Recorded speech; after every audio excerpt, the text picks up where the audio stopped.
Ya, pemerintah menyatakan ketegangan di Timur Tengah berpotensi mendorong kenaikan harga bahan bakar minyak, di mana Menko Bidang Perekonomian Airlangga Hartarto menjelaskan gangguan pasokan minyak global akibat tertutupnya Selat Hormuz dapat mendorong eskalasi suplai minyak dunia ke depannya. Pemerintah menyatakan ketegangan di Timur Tengah berpotensi mendorong kenaikan harga bahan bakar minyak di tingkat dunia. Menko Perekonomian Airlangga Hartarto menjelaskan, hambatan dalam pasokan minyak global akan terjadi akibat tutupnya Selat Hormuz yang merupakan jalur vital perdagangan minyak dunia. Menko Airlangga mengatakan kenaikan harga BBM hampir tidak terhindarkan jika gangguan suplai terus berlanjut. Namun Airlangga menilai tekanan tersebut bisa diredam karena Amerika Serikat meningkatkan produksi minyaknya dan OPEC juga menambah kapasitas produksi. Langkah itu diharapkan mampu menjaga keseimbangan pasokan global. Menko Airlangga memaparkan terdapat 3 dampak langsung dari memanasnya konflik antara Amerika Serikat dan Israel melawan Iran. Pertama adalah terganggunya suplai minyak mentah, kedua hambatan pada sektor transportasi dan logistik, serta ketiga tekanan terhadap sektor pariwisata akibat meningkatnya ketidakpastian global. Otomatis akan naik sama seperti saat perang Ukraine kan naik, tetapi kan kali ini supply dari Amerika juga akan meningkat dan OPEC juga meningkatkan kapasitasnya. Nanti kita monitor dulu aja. Ya, terima kasih. Sementara itu, harga minyak dunia kembali melonjak pada perdagangan Senin 2 Maret 2026. Lonjakan tersebut terjadi setelah agresi gabungan Amerika Serikat dan Israel terhadap Iran yang memicu kekhawatiran pasar terhadap stabilitas pasokan energi global. Jakarta, Raharjo Patmo, IDX Channel. Ya, pemirsa, untuk membahas tema kita kali ini, harga minyak dunia mulai membara dipicu perang Timur Tengah. Kita sudah tersambung melalui Zoom bersama dengan Bapak Elan Biantoro, Ketua Umum Aspar Migas, dan langsung saja kita sapa ini. Halo, Pak Elan, apa kabar? Halo Mas Prasetyo, apa kabar? Kabar baik. Halo juga para pemirsa IDX. Baik, terima Jumpa kasih lagi. juga atas waktu yang disempatkan Pak Elan. Tadi sudah disampaikan kita akan cermati bersama eskalasi yang semakin meningkat di kawasan Timur Tengah. Amerika Serikat, Israel menyerang Iran, kemudian saling berbalas rudal dan kemudian ada rencana bahkan mungkin sudah terjadi kalau kita lihat di Selat Hormuz begitu ya, dari sisi pergerakan kapal-kapal tanker yang membawa minyak mentah dunia ini sudah mulai terganggu. Sejauh mana ini akan memberikan dampak terkait dengan lonjakan harga minyak mentah dunia nih Pak Elan? Ya, seperti yang kita amati beberapa hari terakhir memang gejolak ini sudah memberikan dampak yang sangat signifikan ya terkait dengan setidaknya terkait dengan harga. Oke. Ya, harga crude melonjak dari 65-67 kira-kira di 2 minggu yang lalu, kemarin sudah naik di atas $80, bahkan saya dengar hari ini sudah menyentuh $83 dan tidak mustahil ya bisa memungkinkan juga untuk mencapai lebih dari $100 ke atas. Itu yang pernah terjadi juga dengan waktu shocknya perang Rusia Ukraina di awal-awal, di mana juga memberikan dampak harga minyak sampai di atas $100 per barrel. Dan imbasnya tidak hanya dari masalah supply crude ya, tapi juga ada yang akibat adanya pemblokiran Selat Hormuz oleh Iran. Itu salah satunya juga masalah supply LNG yang sebagian besar banyak dari Qatar itu ya. Itu akan menjadi sangat mengganggu supply LNG yang biasanya sebagian itu masuk ke pasar Asia dan pasar Eropa. Pasti ini akan membuat reaksi yang sangat besar dan tentunya untuk Indonesia pun akan terdampak juga untuk kejadian seperti ini. Begitu Mas Baik. Prasetyo. Nah, kalau kita lihat seberapa besar potensi dampaknya terhadap biaya produksi, kemudian akhirnya operasional perusahaan-perusahaan pemasok energi di dalam negeri ini, apakah sudah ada mitigasinya atau seperti Nah, apa nih Pak di ya, kondisinya? ya, ini bergantung dari konfliknya sendiri ya. Jadi kalau konfliknya itu hanya short ya, jangka pendek, kurang dari 3 bulan, saya kira itu tidak memberikan dampak ya. Karena apapun rantai supply dan juga stok-stok barang yang sudah ada selama ini ya, umumnya masih cukup untuk satu pekerjaan project running di tahun ini atau di beberapa bulan ke depan gitu ya. Namun pasti kan akan ada pembiayaan yang meningkat, yaitu masih ternyata terkait dengan harga harga bahan bakar ya, itu jadi meningkatkan biaya produksi. Itu pasti akan terdampak. Kalau hanya kurang dari 3 bulan, dampaknya mungkin tidak terlalu signifikan, ada sedikit peningkatan. Namun kalau ini berkepanjangan, nah inilah akan menjadi sesuatu yang membuat domino efeknya itu bisa mengakibatkan krisis ya. Kalau yang lebih bahaya lagi itu adalah buat negara kita kalau ada krisis. Dan krisis itu adalah multiplier effect dari dampak ini sehingga merembet ke berbagai aspek ekonomi di Indonesia begitu. Baik, baik. Nanti kita akan cermati seperti apa pandangan dari Dewan Energi Nasional. Pak Elan, kita akan bahas nanti di segmen berikutnya. Kita akan jeda sebentar, Pak Elan ya. Dan pemirsa, kami akan segera kembali usai pariwara berikut ini. Ya, pemirsa, pemerintah akan terus mengawasi dampak eskalasi perang Timur Tengah, terutama gangguan di Selat Hormuz yang menjadi jalur distribusi energi dunia, dan penutupan Selat Hormuz akan berdampak pada harga minyak dunia yang berpotensi juga memicu kenaikan biaya produksi lintas sektor di tanah air. Eskalasi perang di Timur Tengah yang kian memanas menimbulkan kekhawatiran khususnya di sektor perdagangan global. Salah satu risiko terbesar yang dicermati adalah potensi gangguan di Selat Hormuz yang menjadi jalur distribusi energi dunia. Penutupan Selat Hormuz dipastikan akan berdampak pada harga minyak dunia. Menteri Perdagangan Budi Santoso mengatakan lonjakan harga minyak dunia berpotensi memicu kenaikan biaya produksi lintas sektor, mulai dari industri manufaktur, kegiatan ekspor, hingga harga barang di pasar domestik. Dan beban biaya logistik dan bahan baku yang meningkat juga berisiko menggerus daya saing produk Indonesia di pasar internasional. Ya, misalnya kan bahan bakar ya, pasti kan akan naik. Pasti kalau itu memang benar terjadi, ya sekali lagi mudah-mudahan enggak ya. Kalau itu benar terjadi, ya memang akan berdampak ke industri kita, ke ekspor kita, tidak hanya di Indonesia, ya ke semua negara. Ya makanya tadi yang pertama saya sampaikan tadi adalah pasar di dalam negeri itu harus kita jaga dengan baik. Kalau yang pasar luar negeri pasti semakin berdampak. Untuk meredam dampak tersebut, Kementerian Perdagangan berupaya meningkatkan ekspor ke negara-negara yang relatif tidak terdampak, memaksimalkan berbagai stimulus, dan meningkatkan kolaborasi bersama pihak swasta. Langkah ini guna meningkatkan daya beli serta menopang pertumbuhan ekonomi di dalam negeri melalui penyelenggaraan berbagai macam event, penyediaan diskon, hingga berbagai macam pasar murah. Dari Jakarta, Riki Anwardi, IDX Channel. Baik pemirsa, kita lanjutkan kembali perbincangan bersama dengan Bapak Elan Biantoro, Ketua Umum Asfor Migas, dan sudah bergabung Bapak Satya Widyayuda, anggota Dewan Energi Nasional 2026-2030. Langsung saja kita sapa ini. Halo Pak Satya, apa kabar Pak? Baik, Alhamdulillah. Baik, terima kasih atas waktu yang disempatkan. Tadi sudah disampaikan Pak Elan begitu dari sisi pelaku industri ya, menyikapi kondisi dari perang di Timur Tengah. Dari Dewan Energi Nasional, bagaimana Anda melihat kansnya, kemudian potensi dampak yang mungkin harus segera kita mitigasi atau antisipasi begitu Pak, silakan. Ya, kalau dari aspek komoditasnya tentunya kita menghindari daerah yang berkonflik ya. Jadi kalau kita lihat bahwasanya kira-kira persentase daripada impor kita di daerah yang berkonflik ya, khususnya di Saudi Arabia, karena kita mengimpor Arabian Light Crude yang menjadi feeding daripada refinery kita di Cilacap, ya otomatis kita akan mendivert di tempat lain gitu ya, karena kita mengetahui di checking point Ras Tanura itu tidak baik-baik saja gitu keadaannya ya. Maka kenapa pemerintah Indonesia dalam hal ini untuk mengganti komoditas tersebut kita akan mengambil dari tempat lain. Kemarin dipikirkan ya bahwasanya ini memang tidak bisa begitu saja, namun demikian ada satu rencana strategis untuk mengalihkan ke negara yang lebih aman ya. Jadi kita mencoba itu untuk yang crude, dan itu jumlahnya juga tidak besar. Adapun untuk LPG juga kita divert ke negara yang lain, karena kita juga mengantisipasi mengenai gejolak harga. Ini yang justru menjadi momen kita juga melihat dampak terhadap penerimaan negara, tetapi sekaligus juga belanja daripada negara.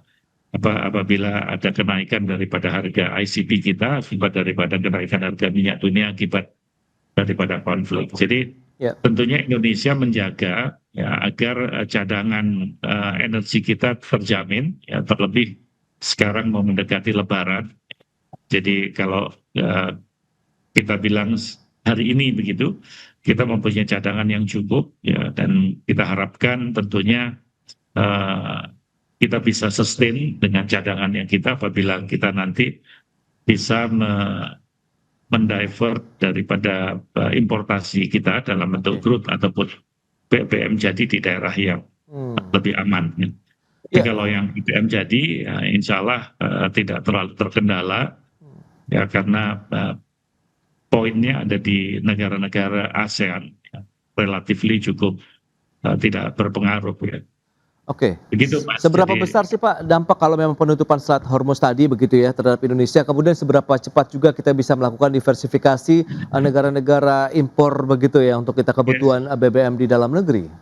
Ya, sekarang kan lagi berjalan. Sekarang lagi berjalan. Sebetulnya kalau dari aspek komoditasnya masih bisa ditanggulangi, apalagi porsi yang kita impor dari daerah yang berkonflik, ya itu tidak terlalu besar ya kalau kita melihat persentase. Ya untuk crude-nya, ya LPG juga tidak begitu besar karena mayoritas kita mengimpornya dari Amerika. BBM jadi kebetulan lokasinya tidak di tempat yang berkonflik, jadi sebetulnya menurut saya tindakan ataupun langkah yang sudah dipikirkan oleh pemerintah untuk menghindari keadaan yang krisis, ya, dengan harapan kita juga berharap supaya krisis antara Iran dan Israel segera berakhir, ya, dengan demikian akan menenangkan semua pihak, karena kalaupun kita dari aspek komoditas kita bisa mencari jalan keluar, yang menjadi perhatian, ya, the next levelnya itu adalah mengenai eskalasi daripada harga. Ya, karena eskalasi harga itu sesuatu tentunya berdampak secara langsung dengan APBN kita.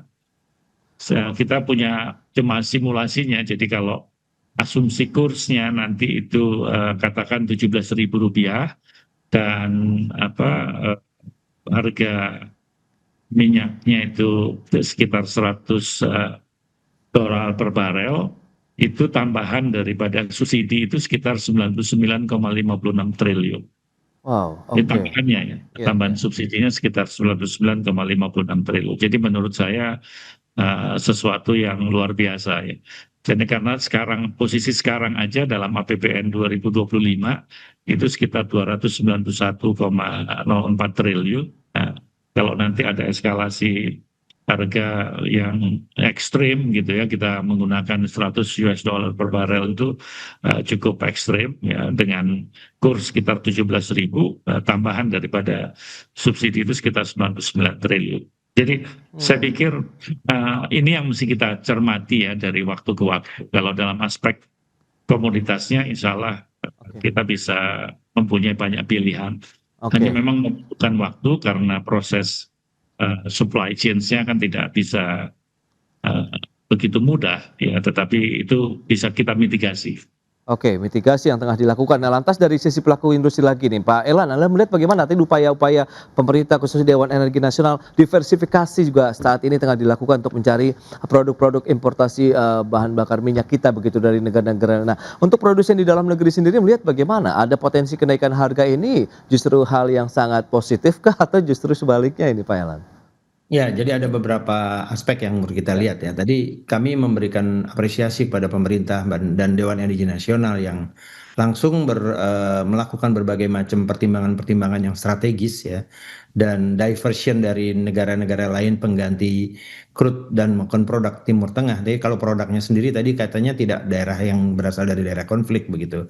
Itu sudah cukup bagus diantisipasi, dan buat kita untuk ketahanan energi itu menjadi sesuatu yang masih aman ya.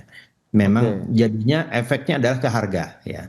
Nah, faktor harga ini bermacam-macam dari aspek area yang kami kerjakan ya. Kalau dari sisi investor hulu itu akan menjadi kayak semacam windfall profit ya. Tapi dari sisi keseluruhan yang lain itu menjadi sesuatu yang memberatkan.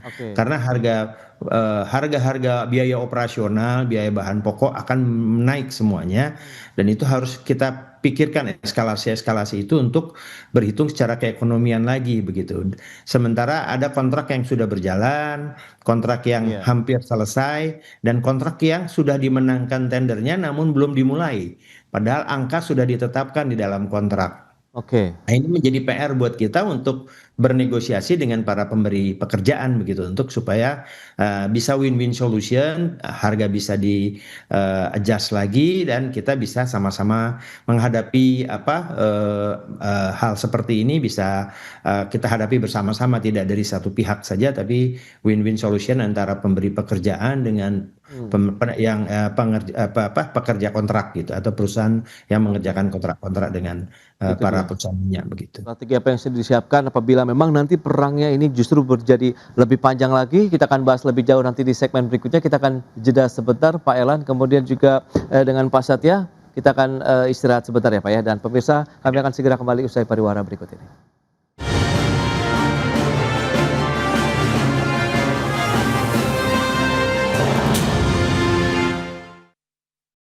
Ya, satu lagi boleh Pak? Masih satu segmen lagi boleh ya Pak? Masih aman ya Pak ya? Oke, siap. Saya udah keluar nih soalnya. Oh, iya siap. Ini pendapat Pak Satya sangat penting sekali Pak. Jadi kita ingin dapat masukan yang strategis nih Pak. Ditunggu-tunggu sama Aspermigas katanya Pak Satya. Iya, kami dari Aspermigas pun ingin mendapatkan info yang akurat Pak nih. Jadi biar bisa disampaikan kepada anggota nanti Pak. Baik, oke, siap. Kita akan segera mulai kembali. Terima kasih.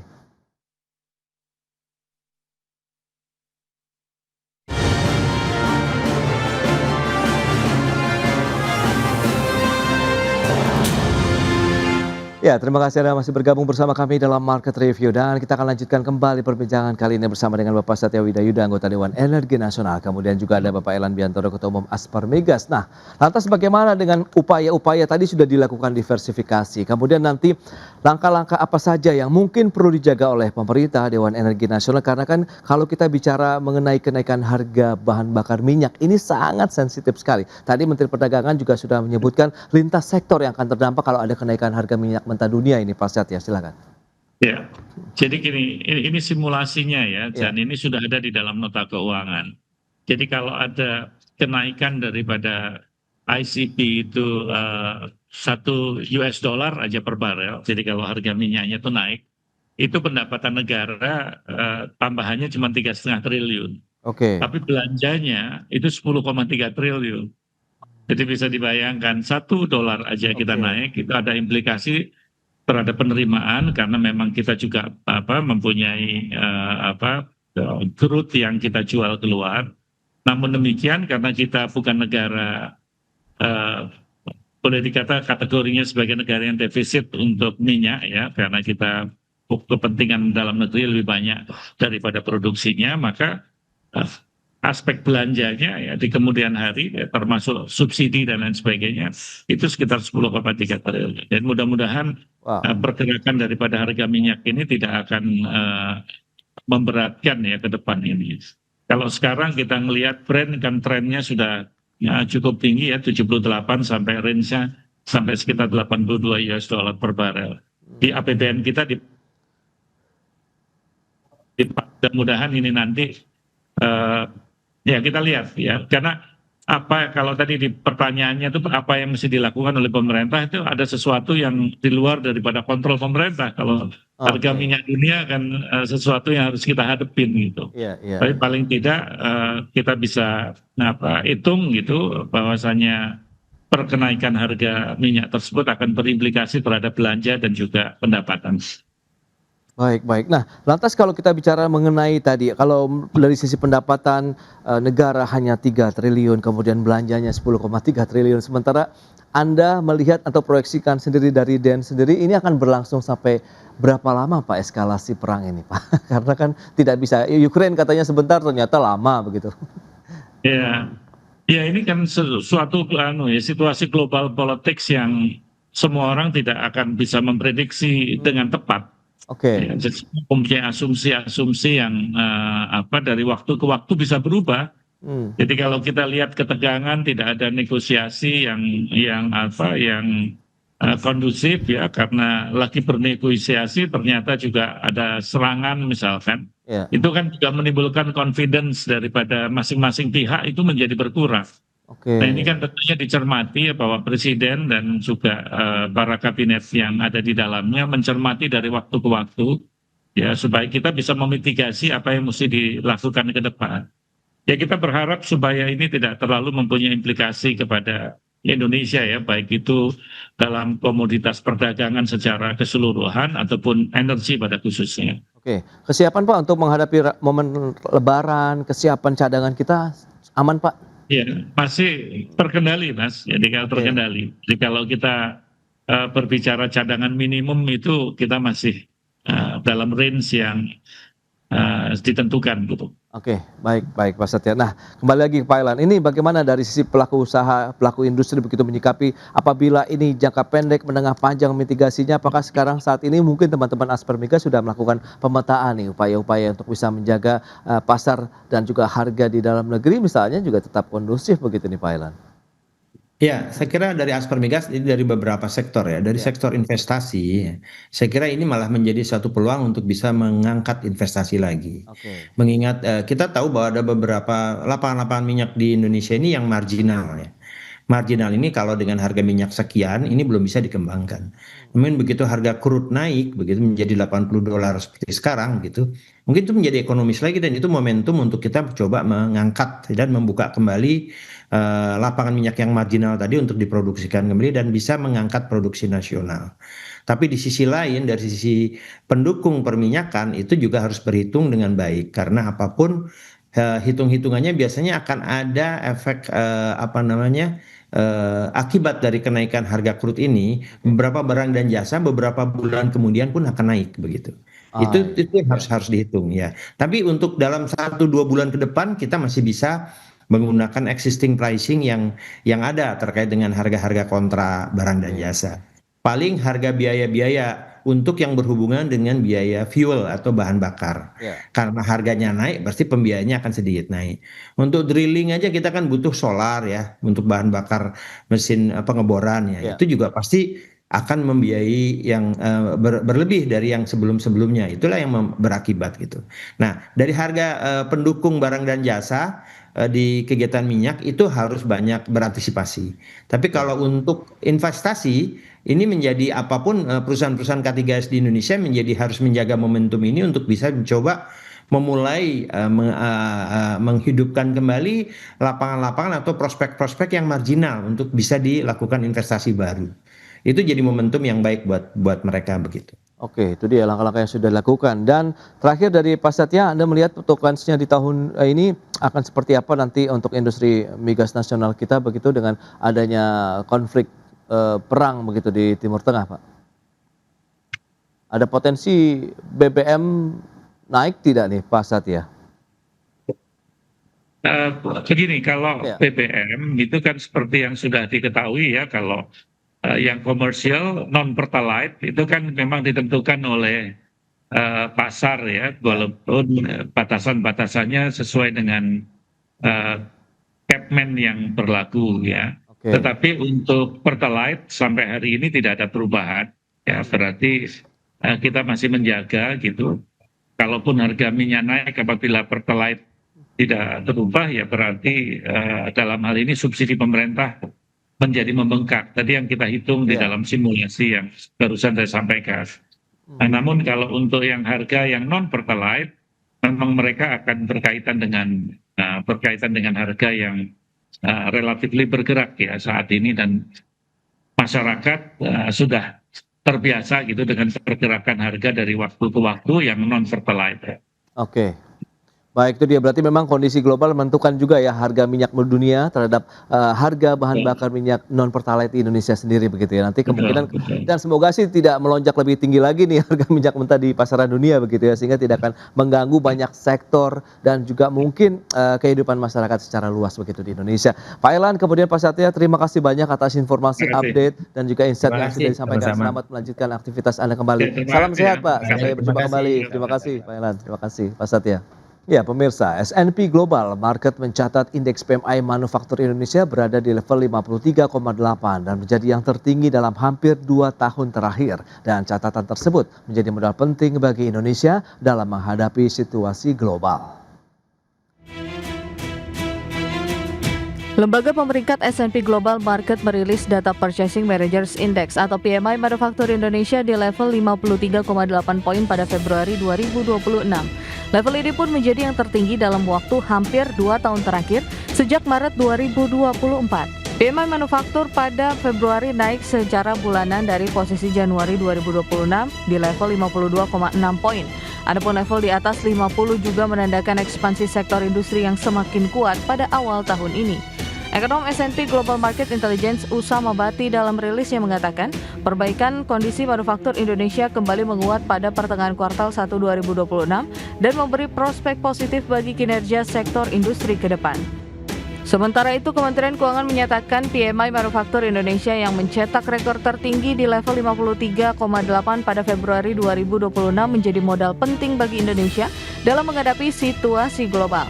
Direktur Jenderal Strategi Ekonomi dan Fiskal Kementerian Keuangan Febrio Kacaribu dalam keterangannya menyebut penguatan manufaktur didorong oleh lonjakan permintaan baru yang diimbangi pertumbuhan produksi secara signifikan. Berbagai sumber IDX Channel. Ya pemirsa, untuk membahas tema kita kali ini, PMI Manufaktur Indonesia melaju, risiko global mengintai. Kita sudah tersambung melalui Zoom bersama dengan Bapak Danang Girindra Wardana, Dewan Pakar Asosiasi Pengusaha Indonesia Apindo. Kemudian juga sudah bergabung Bapak Ebi Junaidi, Chief Economist Samudra Indonesia dan juga dosen Fakultas Ekonomi dan Bisnis Universitas Indonesia. Langsung saja kita sapa ini. Halo Pak Danang, apa kabar Pak?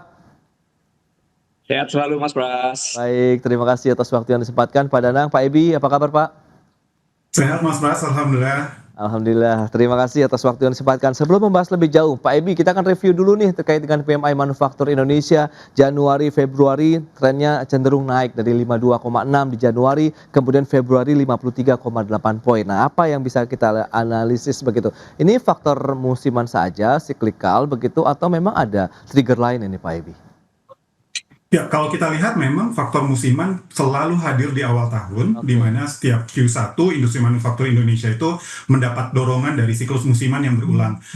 Pertama dari siklus belanja pasca tahun baru dan persiapan Ramadan Lebaran. Kemudian yang kedua, industri makan minuman kita biasanya menggenjot produksi itu 1-2 bulan sebelum momentum Ramadan dan Lebaran. Dan yang ketiga biasanya juga ada peningkatan persediaan barang jadi atau inventory building yang biasanya terjadi. Dalam konteks ini juga kita lihat S&P Global mencatat stok barang jadi di Desember 2025 ini naik level tertinggi dalam 6 tahun terakhir. Tapi kalau kita lihat lebih dalam lagi, sejumlah indikator juga menunjukkan bahwa ini bukan semata-mata faktor musiman, namun ada sinyal perbaikan fundamental yang melampaui pola musiman yang biasanya. Sinyalnya apa saja? Umpamanya yang pertama, ada ekspansi yang sudah berlangsung 7 bulan berturut-turut sejak sekitar Agustus 2025, bukan hanya fenomena Januari-Februari saja kita lihat. Jadi jika murni musiman, biasanya ekspansi ini harusnya terjadi atau terkonsentrasi di Q1 saja. Nah, yang kedua, perusahaan kita lihat menambah tenaga kerja secara konsisten. 6 dari 7 bulan di Januari kemarin terjadi penurunan sedikit. Dan ini bukan sekedar lembur musiman. Ini merupakan indikasi ekspansi kapasitas. Kemudian yang ketiga, kita lihat ada permintaan domestik yang membaik secara fundamental. Indeks kepercayaan konsumen IKK itu naik ke 127. Indeks penjualan retail kita lihat tumbuh 7,9% year on year. Yang ini menunjukkan bahwasanya daya beli yang membaik secara struktural, bukan hanya efek musiman belanja. Dan yang terakhir kita lihat juga ada ekspor yang kembali ekspansif yang menunjukkan daya saing produk Indonesia yang mulai pulih di pasar global. Oke, itu banyak triggernya sebenarnya. Jadi tidak hanya musiman ya, karena kita tahu habis libur Nataru, kemudian ada ya biasanya di awal tahun pelaku industri menyetok barang ya, kemudian juga ada Ramadan momentumnya. Nah, dari pelaku usaha, Apindo sendiri melihat seperti apa realitanya di lapangan dari sisi pelaku industri, apa yang menjadi cerminan dari penguatan PMI Manufaktur Indonesia begitu saat ini, Pak? Terima kasih Mas Pras. Jadi memang analisa yang disampaikan tadi oleh Mas Ebi itu ya memang bagus ya, memang begitulah. Ada banyak sekali komponen dari pengukuran PMI manufaktur secara metodenya kan kuesioner ya. PMI manufacturing kan metodenya kuesioner ya. Dikirimkanlah kepada para eksekutif senior kita di korporasi-korporasi dengan beberapa indikator itu. Dan salah satu indikator yang menarik adalah bagaimana pesanan baru atau permintaan ekspor itu menjadi bagian paling penting dalam konteks pengukuran PMI manufacture. Nah, kalau itu situasinya, maka kita bisa lihat bahwa permintaan domestik pada masa libur akhir tahun baru dan sekarang menjelang lebaran itu akan berhimpitan, sehingga pertumbuhan permintaan pasti akan tinggi lah secara alami, tidak perlu didorong oleh kebijakan apapun secara alami pasti akan tinggi, sehingga ini semacam blessing in disguise lah, anugerah gitulah. Ada libur yang panjang sehingga para korporasi ya confidence untuk memperbaiki stoknya, memproduksi lebih banyak karena ada confidence bahwa permintaan akan menaik dalam waktu yang sangat dekat dan didukung permintaan yang cukup baik pada akhir tahun yang lalu. Dan itu situasi real yang ada di korporasi-korporasi saat ini. Meskipun juga Mas Pras, kita juga harus melihat bagaimana situasi PMI pada 1-2 bulan ke depan ya, karena ini juga harus kita ukur month by month gitu. Kalau boleh 3 bulan sekali itu bisa diukur lebih akurat, karena situasi global dengan tensi yang saat ini sedang terjadi di Timur Tengah itu akan mempengaruhi kepercayaan atau keyakinan industri kita untuk memproduksi lebih banyak atau tidak. Karena kita khawatir juga menimbun stok cukup banyak tapi permintaan global menurun gitu. Permintaan global menurun pasti juga akan rantai pasok ke dalam negeri juga akan menurun. Artinya permintaan domestik kita juga dikhawatirkan menurun karena supply chain kita 70% dari industri manufaktur Indonesia itu bahan bakunya masih impor, Mas Pras. Artinya kita juga harus melihat situasi saat ini sebagai anugerah, tapi situasi masa depan bisa menjadi sebagai potensi bencana juga gitu. Jadi kita harus melihatnya secara utuh. Kita bisa happy saat ini dengan segala keyakinannya, tapi juga harus waspada bahwa dalam 1-2 bulan ke depan situasi global termasuk harga minyak, energi dan segala macam pasti akan menaik, Mas. Oke, ini menarik. Nah, Pak Ebi, lantas bagaimana kalau memang concern dari pelaku dunia usaha sekarang ya sedang keluar begitu, dalam artian konflik di Timur Tengah begitu yang memanas dan kita tidak tahu akan berlangsung kapan, meskipun beberapa negara begitu sudah nanti mungkin menahan diri saat ini, tapi Trump sendiri kan sekitar 4-5 minggu lah. Tapi menurut Pak Ebi sendiri akan seperti apa sih nanti dampaknya buat Indonesia sendiri? Ya, kalau kita melihat ada beberapa hal yang kemudian bisa menjadi concern ya Mas ya. Yang pertama adalah kalau seandainya melihat perubahan yang mungkin terjadi itu belum tercapture dari angka PMI di Februari ini gitu. Kita lihat perjanjian kita dengan US, perjanjian dagang kita dengan US itu di 19 Februari, kemudian 28 Februari itu baru terjadi penyerangan terhadap Iran yang dilakukan oleh US dan Israel gitu. Sehingga Februari belum kemudian men-take account apa yang terjadi ke depan. Ke depan memang perlu benar sekali Pak Danang, ke depan perlu sekali kita untuk consider beberapa hal. Yang pertama barangkali bahan baku ya. Tadi 70% dari bahan baku kita itu berasal dari luar gitu. Kalau kita lihat pasca Hormuz, pasokan dari kawasan Teluk untuk biji besi, kemudian logam mulia dari UAE dan Oman itu berpotensi terganggu. Perang tarif AS juga menaikkan biaya komponen impor kita, cuaca domestik yang menyebabkan banjir di beberapa daerah juga memperpanjang proses pengiriman supplier. Yang kedua yang mungkin akan sangat punya efek adalah energi dan BBM ya. Sekitar 40% minyak mentah dan 30% produk BBM ini berasal dari impor termasuk dari Timur Tengah. Sepanjang Februari hal ini belum terjadi dan berpotensi berubah drastis pasca Hormuz. Harga minyak kita proyeksikan bisa melonjak hingga 100 sampai dengan 150 per barrel. Kalau kita lihat asumsi APBN kita masih sangat konservatif di $70 gitu ya per barrelnya. Hal ini akan menaikkan biaya operasional pabrik tentunya, kemudian listrik industri dan ongkos logistik. Kemudian kalau kita lihat sektor padat karya, semen, baja, keramik, padat energi juga ini paling rentan terkena dampaknya. Dan yang ketiga juga kita lihat biaya impor dan nilai tukar. Pelemahan rupiah bisa memperburuk harga bahan baku impor kita. Rupiah sudah di 16.700 hingga 16.800 per dolar. Ini bisa menuju ke 17 jika krisis di Selat Hormuz ini berkepanjangan. Kemudian kita lihat tarif AS ini di 15 hingga 19% via ART, plus ada bea anti subsidi panel surya di 86 hingga 143%. Ini akhirnya menambah lapisan biaya kita juga. Kemudian logistik dan pengiriman, ini juga perlu kita highlight. Krisis di Selat Hormuz ini dapat mendorong luncukan tarif kontainer, kemudian peningkatan premi asuransi pelayaran, dan biaya rerouting untuk ekspor dan impor kita. Yang terbaru kita lihat akibat konflik tersebut, industri sarung Tegal umpamanya sudah batal untuk kirim lebih kurang 50.000 potong sarung mereka ke Afrika. Dan yang terakhir yang juga perlu menjadi concern adalah suku bunga dan pembiayaan.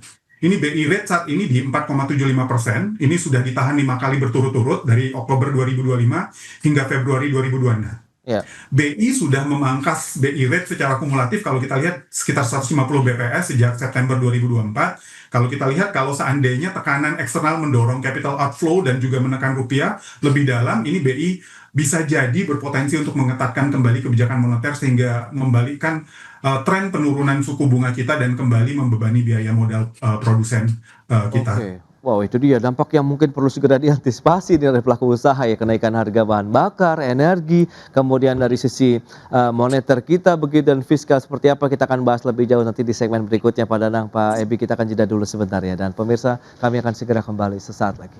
Ya, terima kasih Anda masih bergabung bersama kami, dan pemirsa kita akan cermati sejumlah data seperti yang bisa Anda saksikan di layar televisi. Nah, kita akan lihat bagaimana dengan pergerakan PMI Manufaktur Indonesia dari Januari 2025, trennya seperti ini, fluktuatif sekali begitu. Memang sempat kita berada di bawah level ekspansi begitu, atau mengalami kontraksi dalam 4 bulan April, Mei, Juni, Juli. Kemudian meningkat lagi di Agustus sampai dengan Januari 2026, dan Februari 2026 ini meningkat menjadi 53,8 poin untuk PMI Manufaktur Indonesia. Dan selanjutnya kita lihat dari sisi Indeks Kepercayaan Industri IKI, ini dia trennya 53,1 poin di Januari 2025, sempat juga turun di April, Mei, Juni, Juli sampai Juni, kemudian Juli meningkat lagi sampai dengan bulan November di 53,45 poin, Desember 2025 ada penurunan menjadi 51,9 poin, Januari 2026 langsung melonjak 54,12, tapi Februari ada sedikit penurunan menjadi 54,02 poin untuk Indeks Kepercayaan Industri. Itu dia beberapa data yang sudah kita sampaikan. Kita akan lanjutkan kembali perbincangan bersama dengan Bapak Danang Girindra Wardana dan juga Bapak Ebi Junaidi. Ya, dengan informasi tadi yang sudah disampaikan, nah ini menarik. Indeks dari sisi kepercayaan industri ini juga trennya sedang naik nih. Pak Danang, apa yang bisa kita lihat begitu dengan tadi ada beberapa data yang sudah disampaikan? Menurut Anda ini menjadi cerminan begitu dari kondisi real saat ini yang dialami pelaku industri, kemudian ada indeks keyakinan konsumen juga berada di level optimis kita di 127. Ini apa yang bisa kita tangkap dari sinyal-sinyal ini, Pak? Ya, mestinya indeks itu sejalan ya, atau secara faktual itu mestinya beriringan gitu. Tidak mungkin indeks PMI misalnya menaik tapi indeks kepercayaan konsumen menurun misalnya begitu kan. Ini mestinya sejalan karena metode yang digunakan itu mirip-mirip. Tapi kita sebelum bicara IKI ya, indeks kepercayaan industri atau yang kepercayaan konsumen, saya kira SP global yang menerbitkan PMI indeks itu juga perlu kita cermati sedikit. Karena gini Mas, PMI indeks yang disebut-sebut saat ini 53,8 keren, itu bagus, senang kita melihatnya. Tetapi juga harus didetailkan lagi Mas, karena ini bisa menjadi false alarm gitu. Situasi yang berbahaya karena dia memakai indeks rata-rata. Seluruh sektor itu digabung rata-rata, baik sektor padat karya, sektor industri hilir, sektor apapun industrinya digabung di situ, termasuk trade. Gitu. Nah, kita tidak bisa memastikan industri sektor apa yang sedang melaju ekspansif gitu. Jangan-jangan sektor pergudangan saja yang melaju ekspansif gitu. Artinya sektor trade dengan pergudangan yang cukup dominan di situ. Artinya kita tidak memproduksi barang-barang dengan cukup banyak meskipun PMI indeksnya tinggi. Nah gitu, ini harus kita detailkan. Jadi cukup berbahaya untuk sekedar menangkap bahwa sinyal ada pertumbuhan ekspansi sebesar 53, sekian persen tanpa melihat detail di sektor mana.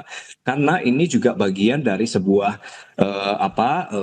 kekeliruan kita dalam membaca data. Kita pengen industri ini tumbuh, bukan sekedar sektor trade-nya. Meskipun trade dan industri adalah dua sisi mata uang. Tetapi kalau trade itu tumbuh, sementara barang-barang yang tumbuh bukan barang-barang kita produksi, tetapi barang-barang selundupan atau barang impor yang sudah jadi, maka nilai multiplier efeknya pada industri dan ketenagakerjaan kita merendah. Nah, ini yang harus kita perhatikan, Mas. Termasuk juga ketika kita melihat bagaimana PMI terhadap indeks kepercayaan konsumen ataupun indeks kepercayaan industri. Ini parameter-parameter yang perlu kita membuat sebuah analisa detail terhadap situasinya atau mengetahui profil respondennya. Kalau tidak, nanti kita akan menggebiah uyah kalau bahasa Jawanya itu. Akan sekedar pokoknya seperti itu, pokoknya rata-rata makro begitu tanpa melihat detailnya, sehingga terdapatlah sebuah potensi kekeliruan kebijakan untuk menginjeksi atau untuk mendorong di sektor mana industri kita harus diperhatikan dengan penuh oleh pemerintah, termasuk juga pelaku usaha. Baik. Nah, Pak Danang tadi sempat digarisbawahi Pak Ebi begitu ya, ke depan ada beberapa hal yang kaitannya dengan bahan baku ini kalau kita cermati dengan kondisi global tadi begitu ya. Kemudian juga ada energi, kemudian BBM, ada biaya impor juga bertambah, biaya logistik dan lain-lain. Apakah ini sudah dimitigasi, sudah diantisipasi juga oleh pelaku usaha di dalam negeri begitu, Pak? Ya, tentu. 1 minggu yang lalu kan kita tidak berpikir terkait dengan adanya potensi adanya resiko ada perang di Timur Tengah ya. Kita hanya melihat adanya ART, Agreement on Reciprocal Tariff terkait dengan US yang kita sudah mitigasi dengan sangat baik, dan kita sudah apresiasi pemerintah kita menyelesaikan itu meskipun ada beberapa PR kecil yang harus disesuaikan. Nah, tetapi kemudian kita berpikir secara lebih jauh lagi nih, kita ditantang untuk bisa mengatasi situasi global ini dengan cara kebijakan-kebijakan atau perbaikan kebijakan di tingkat lokal, di tingkat domestik kita. Tidak mungkin kita melakukan berbagai terobosan untuk meredakan situasi perang, itu nggak mungkin, itu beyond our control gitu. Tidak usah lah gitu. Jadi kita berpikir ke dalam saja, bagaimana kita memperbaiki BI rate kita supaya industri kita tumbuh, bagaimana kemudian logistik cost kita yang sekarang ini masih di angka 11-15% dari setiap produk yang kita produksi, itu komponen logistik cost-nya masih sangat tinggi. Bagaimana ini bisa dikurangi, kemudian bagaimana domestic market protection kita dari serbuan barang-barang impor, kemudian bagaimana situasi kondusivitas ketenagakerjaan kita. Ini masalah PR dalam negeri. Kalau kita bisa perbaiki situasi domestik, insya Allah ke depan keluar kita bisa lebih kompetitif. Tapi kalau kita terus-menerus dihantui oleh masalah-masalah yang tidak bisa kita handle, masalah-masalah luar negeri yang bukan menjadi domain kemampuan kita, maka kita akan euforia saja, tapi tidak selalu bisa meningkatkan sebuah kapasitas manufaktur kita. Dan kalau kita nggak mampu meningkatkan kontribusi manufaktur kita pada APBN kita atau pada PDB kita, maka ya Indonesia ini akan terus-menerus terjebak di middle class income trap gitu. Tidak mungkin kita bisa tumbuh kalau kontribusi manufaktur kita tidak selalu membaik. Kita ada di angka 22%, masih sangat rendah. Kontribusi industri atau manufaktur kita pada PDB masih sangat rendah.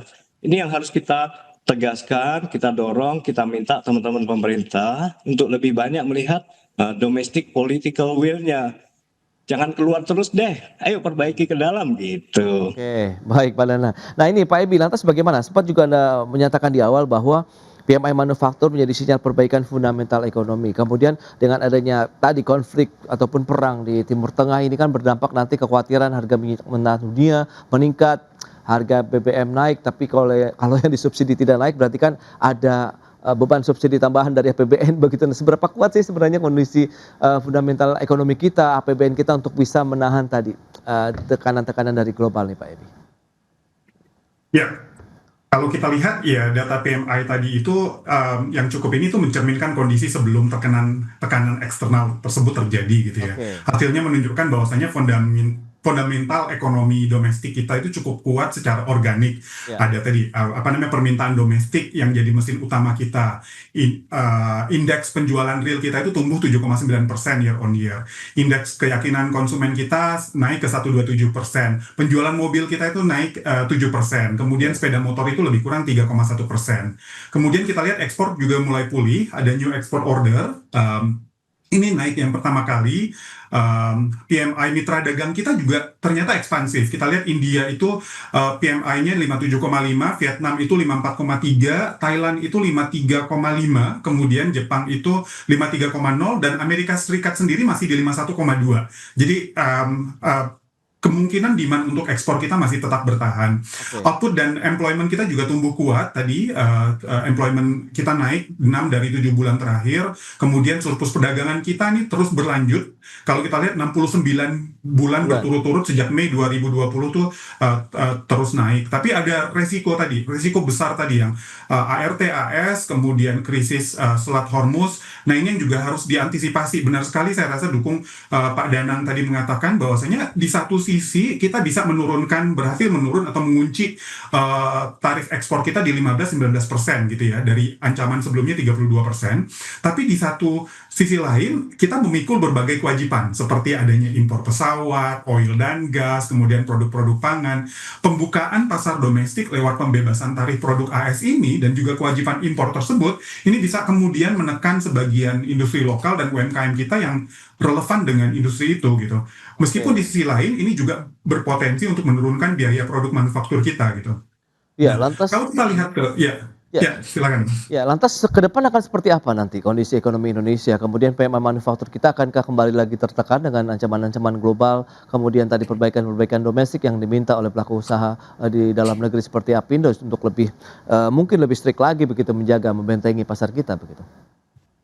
Pak Ebi. Ya.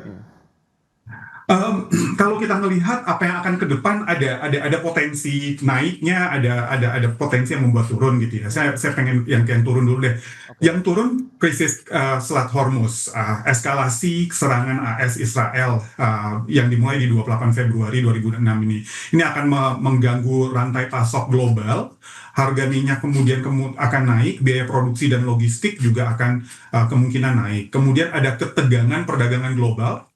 Tarif AS yang masih dinamis, ini belum ada kejelasan pasca pembatalan kebijakan tarif Trump oleh Mahkamah Agungnya USA, termasuk pengenaan biaya anti subsidi panel surya kita di 86 hingga 143% ke Indonesia, sehingga terjadi tekanan pada ekspor kita. Dan kemudian pelemahan rupiah dan inflasi impor, ini jika krisis energi terus berkepanjangan. Dan yang terakhir juga pola musiman, biasanya efek libur panjang Lebaran, nanti dalam konteks ini Maret hingga April, ini juga berpotensi menekan perekonomian kita, menekan PMI kita sementara seperti yang biasanya terjadi di kuartal 2 di 2025 juga terjadi hal yang sama. Oke, baik. Terakhir, Pak Danang, bagaimana melihat kans dari pelaku usaha lah ke depan begitu terkait dengan ekonomi Indonesia? Tantangan global tadi juga masih menghantui meskipun PMI manufaktur kita naik, tapi seperti ada tantangan yang perlu dicermati. Sepertinya ya industri mana yang menjadi leadernya, sementara kalau itu yang perlu kita bedah. Menurut Anda sendiri bagaimana Indonesia nanti paling tidak dari sisi dunia usahanya sendiri? Ya. Ada dua hal tadi yang Mas tanyakan, di sektor mana yang menjadi industry leader sehingga PMI kita menaik gitu. Nah, ini yang saya nggak bisa jawab gitu. Saya pengen tahu, tadi saya lemparkan ini, saya pengen tahu siapa sektor mana yang menjadi leading dari PMI yang menaik dalam waktu cepat ini. Tapi kalau kita melihat bahwa pergerakan ini muncul dari consumer good ya, atau barang-barang konsumen, maka sebenarnya industri makanan minuman, industri jasa perhotelan, kemudian industri tekstil dan garmen itu menjadi bagian dari kontributor sektor sehingga PMI kita menaik. Meskipun tadi Mas Ebi juga sampaikan bahwa industri otomotif kita naik 7%, industri sepeda motor atau penjualan sepeda motor naik 3% sekian, tetapi mungkin harus kita cermati lebih detail angka-angka PMI index itu, sehingga policy atau dalam rangka pembuatan produksi kebijakan itu kita lebih akurat gitu. Kita kan tidak punya data pembanding untuk mengukur PMI manufaktur selain yang dilakukan oleh S&P Global ini. Government sendiri tidak melakukannya gitu. Nah, kalau ada industri swasta yang melakukannya seperti Mas Ebi ini juga bikin menjadi SP Indonesia tandingan gitu kan. Siap Pak Danang. Lebih cermat melihat detail mana, kontributor mana, itu akan sangat membantu. Jadi kita tidak ada di level yang sekedar makro-makro saja, itu terlalu utopis Mas. Harus kita masuk ke dalam level detailnya, sehingga kita para dunia usaha itu bisa berbenah diri. Oh, sektor kami masih Misalnya ya, sektor kami masih menurun, masih di level tidak ekspansif atau pas-pas di 50 misalnya gitu. Nah, ini menjadi satu metode untuk kita bisa membuat sebuah terobosan atau corporate action secara lebih baik lagi. Nah, yang kedua terkait dengan bagaimana kita bisa menyikapi ini ke depan, Mas. Saya kira salah satu poin penting itu adalah benar-benar pembenahan ke dalam lah. Bagaimana kemudian APBN kita bisa benar-benar menstimulir industri manufaktur kita untuk tumbuh dengan baik. Jangan hanya belanja konsumtif atau belanja birokratif yang besar gitu. Kami menstimulasi manufaktur dan industri kita ini akan menimbulkan multiplier efek lebih besar lagi. Tenaga kerja akan bergerak, kemudian supply chain akan bergerak. Nah, ini menimbulkan confidence kita akan menaik lagi karena kita lihat di lapangan permintaan semakin menaik kan? Ya. Nah, itu yang kita harap. Jadi pemerintah benar-benar tolong lihat domestik sehingga kita mampu bersaing ke tingkat internasional. Baik, itu dia beberapa poin yang perlu dicermati dengan tantangan dari kondisi global di dalam negeri. Pembenahan masih perlu segera dilakukan begitu ya untuk bisa meningkatkan lagi dari sisi kualitas, kemampuan, produktivitas dan lain-lain sehingga ya tadi bisa menjaga pasar dalam negeri, penciptaan lapangan kerja juga tetap terjadi di Indonesia meskipun di bagian lain kita juga masih menghadapi tantangan perang di kawasan Timur Tengah. Baik Pak Ebi, kemudian Pak Danang, terima kasih banyak atas informasi, update dan juga insight yang sudah diberikan kepada pemirsa pada hari ini. Selamat melanjutkan aktivitas Anda kembali. Salam sehat Pak, sampai berjumpa kembali. Terima kasih Pak Danang, Pak Ebi. Salam sehat, terima kasih Pak. Thank you. Baik pemirsa, 1 jam sudah saya menemani Anda dalam Market Review dan beberapa hari terus informasi Anda hanya di IDX Channel, your trustworthy and comprehensive investment reference. Karena urusan masa depan harus di depan, aku investor saham. Saya Prasetyo Wibowo beserta seluruh kerabat kerja yang bertugas pamit undur diri. Terima kasih dan sampai jumpa.